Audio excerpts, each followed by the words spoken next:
माननीय मुख्यमंत्री जी का वक्तव्य, जो कि उन्होंने कहा कि युवा किसी के बहकावे में ना आए, नहीं तो उसकी सारी संपत्ति जब्त कर ली जाएगी।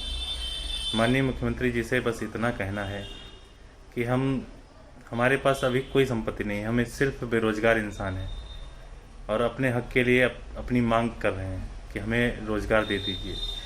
क्या रोज़गार मांगना भी इस श्रेणी में आता है कि आप हमारी संपत्ति जब्त कर लेंगे? हमारी संपत्ति के नाम पे हमारे पास 2 जोड़ी कपड़े हैं, कुछ किताबें हैं बस। और साथ ही मैं 69,000 शिक्षक भर्ती का एक पीड़ित अभ्यर्थी भी हूँ। मेरे 96 नंबर हैं और मैंने आपको हमेशा फॉलो किया, आपका अनुसरण किया। जो कि एक प्रश्न आया था नाथ संप्रदाय, आपके संप्रदाय से संबंधित, कि नाथ संप्रदाय के प्रवर्तक कौन है। विगत सभी परीक्षाओं में उसको गोरखनाथ ही माना गया। और यहाँ तक कि क्योंकि मैं आपका अनुसरण करता हूँ, तो मैंने आपके कई बार वक्तव्य में भी सुना कि नाथ संप्रदाय के प्रवर्तक गुरु गोरखनाथ जी हैं।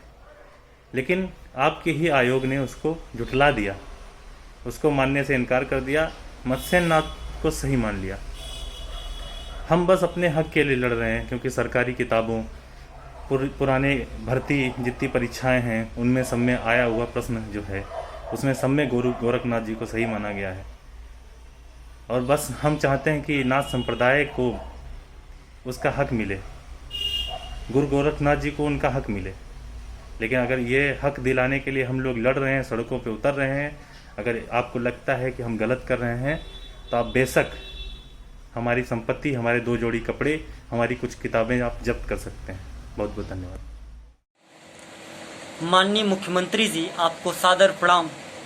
आपने कहा कि आज युवा जो भटक रहा है दूसरे के बहकावे में, उसकी संपत्ति जब्त करेंगे।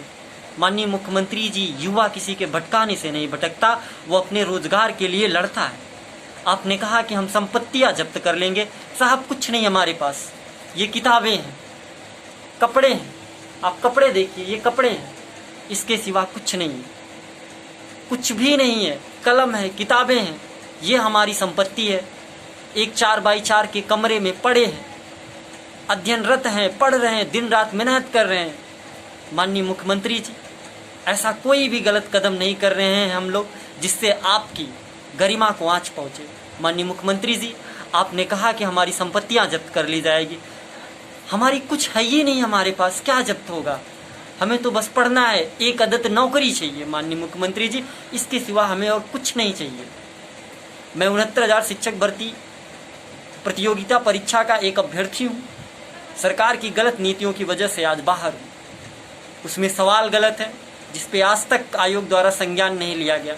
आपके भी शरण में हम लोग पहुँचे, आपसे भी दरख्वास्त की है, लेकिन इसके बावजूद भी आज दर दर की ठोकरें खा रहे हैं। और ऊपर से हमारे आरोप लगाए जा रहे हैं कि उपद्रवी बनोगे तो तुम्हारी संपत्तियां जब्त कर ली जाएगी।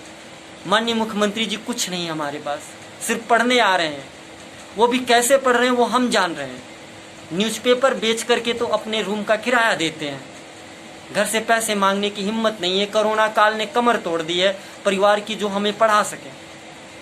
माननीय मुख्यमंत्री जी, आप इस प्रकरण को भी आप अपने संज्ञान में लाएं। 69,000 शिक्षक भर्ती का एक छोटा सा प्रकरण, जिसे लोग यूं ही छोड़ दिए हैं, उत्तर कुंजी का प्रकरण, आप अगर इस पे जरा सी अपनी नज़र गड़ा देंगे तो यकीनन हम जो है 69,000 शिक्षक भर्ती का भी हिस्सा बन पाएंगे।